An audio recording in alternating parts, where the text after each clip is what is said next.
ಅತ್ಯಾಚಾರವನ್ನು ಖಂಡಿಸಿ ಅಪರಾಧಿಗೆ ಈ ಕೂಡಲೇ ಶಿಕ್ಷೆ ಆಗಲೇಬೇಕು. ಅಶ್ಲೀಲ ಸಿನಿಮಾ ಸಾಹಿತ್ಯಗಳನ್ನು ಬೆಂಕಿಗೆ ಸಂಡೂರು ತಾಲೂಕಿನ ತೋರಣಗಲ್ಲಿನಲ್ಲಿ 5 ವರ್ಷದ ಕಂದಮ್ಮನ ಮೇಲೆ ನಡೆದ ಅತ್ಯಾಚಾರವನ್ನು ವಿರೋಧಿಸಿ ಎಐಎಂಎಸ್ಎಸ್ ಮಹಿಳಾ ಸಂಘಟನೆ ಹಾಗೂ ಕರ್ನಾಟಕ ರಾಜ್ಯ ಮಹಿಳಾ ದೌರ್ಜನ್ಯ ವಿರೋಧಿ ಒಕ್ಕೂಟ ಜಂಟಿಯಾಗಿ ಪ್ರತಿಭಟನಾ ಮೆರವಣಿಗೆ ನಡೆಸಲಾಯಿತು.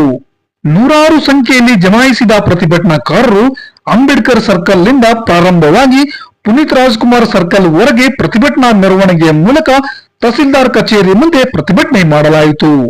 ಈ ಪ್ರತಿಭಟನಾ ಸಭೆಯನ್ನು ಉದ್ದೇಶಿಸಿ ಎಐಎಂಎಸ್ಎಸ್ ಸಂಘಟನೆಯ ರಾಜ್ಯ ಖಜಾಂಚಿಗಳಾದ ಈಶ್ವರಿ ಕೆಎಂ ಅವರು ಮಾತನಾಡಿ, ಸರ್ಕಾರದ ಅಂಗಸಂಸ್ಥೆಯಾದ ನ್ಯಾಷನಲ್ ಕ್ರೈಮ್ ರಿಪೋರ್ಟ್ ಬ್ಯೂರೋ ಸಮೀಕ್ಷೆಯ ಪ್ರಕಾರ ಪ್ರತಿ 11 ನಿಮಿಷಕ್ಕೊಮ್ಮೆ ದೇಶದಲ್ಲಿ ಅತ್ಯಾಚಾರ ಘಟನೆ ಜರುಗುತ್ತಿದೆ. ಆದರೆ ಸರ್ಕಾರವೇ ಅತ್ಯಾಚಾರ ತಡೆಗಟ್ಟಲು ಗಂಭೀರವಾಗಿ ಅಗತ್ಯ ಕ್ರಮ ಕೈಗೊಳ್ಳುತ್ತಿಲ್ಲ.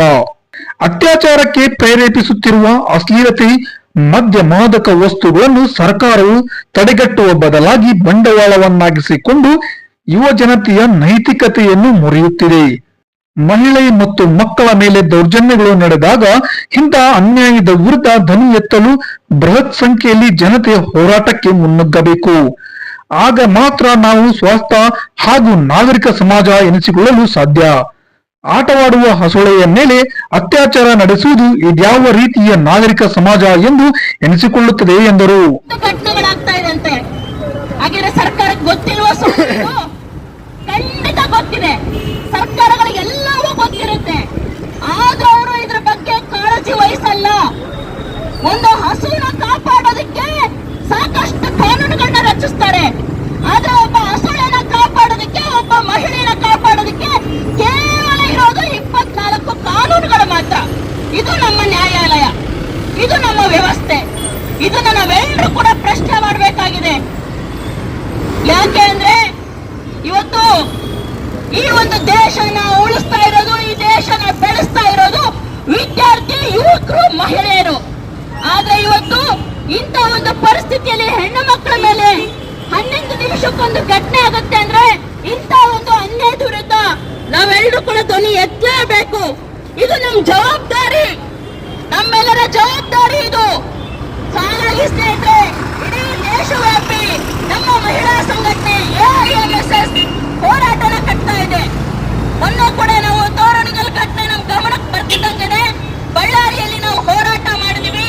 ಅದರ ಪ್ರತಿಫಲವಾಗಿ ಪೊಲೀಸ್ ಇಲಾಖೆ ಇಮಿಡಿಯೇಟ್ ಆಗಿ ತನಿಖೆ ಮಾಡಿ ಆರೋಪಿನ ಅರೆಸ್ಟ್ ಮಾಡಿದೆ.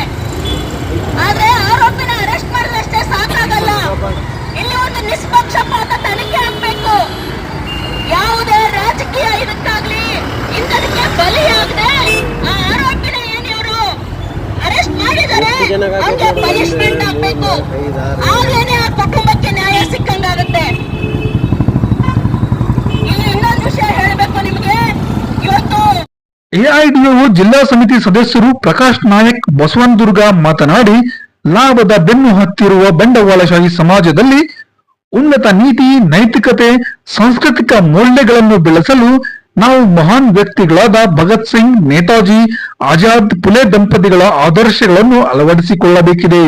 ಎಐಡಿಒ ಜಿಲ್ಲಾ ಸಮಿತಿ ಸದಸ್ಯರಾದ ಪಾಲಾಕ್ಷ ಅವರು ಮಾತನಾಡಿ, ಅತ್ಯಾಚಾರಕ್ಕೆ ಒಳಗಾದ ಕಂದಮ್ಮಗಳ ಭವಿಷ್ಯದ ಎಲ್ಲಾ ರೀತಿಯ ಜವಾಬ್ದಾರಿಯನ್ನು ಸರ್ಕಾರವು ವಹಿಸಿಕೊಳ್ಳಬೇಕು. ಅಪರಾಧಿಗಳಿಗೆ ತ್ವರಿತ ನ್ಯಾಯಾಲಯದ ಮೂಲಕ ತಕ್ಷಣವೇ ಶಿಕ್ಷೆಯಾಗಬೇಕು. ನ್ಯಾಯಮೂರ್ತಿ ವರ್ಮಾ ಆಯೋಗದ ವರದಿ ಜಾರಿಗೊಳಿಸಬೇಕು. ಅಶ್ಲೀಲತೆ, ಮದ್ಯ ಮಾದಕ ವಸ್ತುಗಳನ್ನು ಕೂಡಲೇ ನಿಷೇಧಿಸಬೇಕು ಎಂದರು.